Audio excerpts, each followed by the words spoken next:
Céline, je pars cet été en Italie et j'aimerais bien aller voir la tour de Pise. C'est impressionnant cette tour penchée. On dirait mamie. Tu peux m'en parler? Oui, bien sûr. Alors déjà, elle se trouve précisément dans la région de Toscane, à l'ouest du pays, pas loin de la mer Méditerranée, environ à 1 heure de Florence. Regarde, c'est là où il y a le point rouge. Ok, raconte-moi la construction et tout. La construction commence en 1173 à Pise.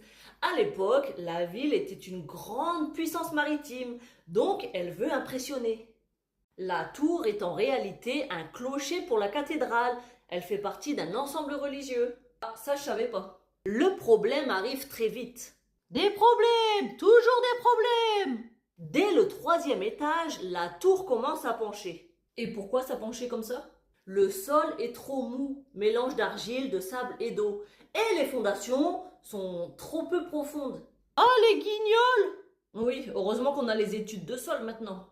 Pendant sa construction, il y a eu une pause pendant 100 ans. Hein?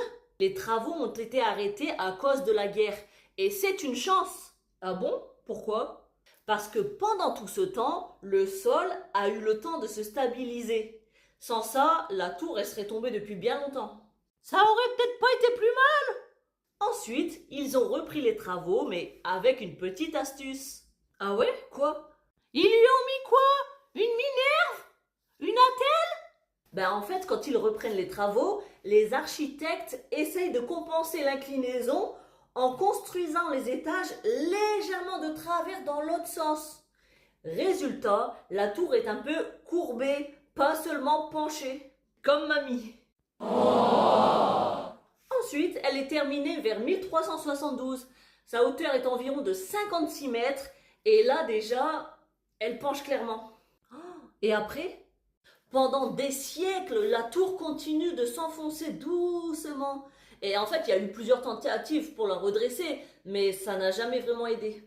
Comme disait mon grand-père, on redresse pas un bâton tordu.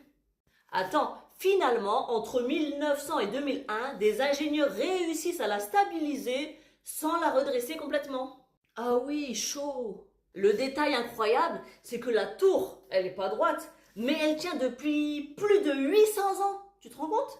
C'est presque un accident devenu un chef-d'œuvre. Une tour complètement bourrée. Manquait plus que ça. Le pire, c'est que pendant la Seconde Guerre mondiale, les soldats américains, ils voulaient la détruire cette tour, parce qu'en fait, elle servait de point d'observation aux ennemis.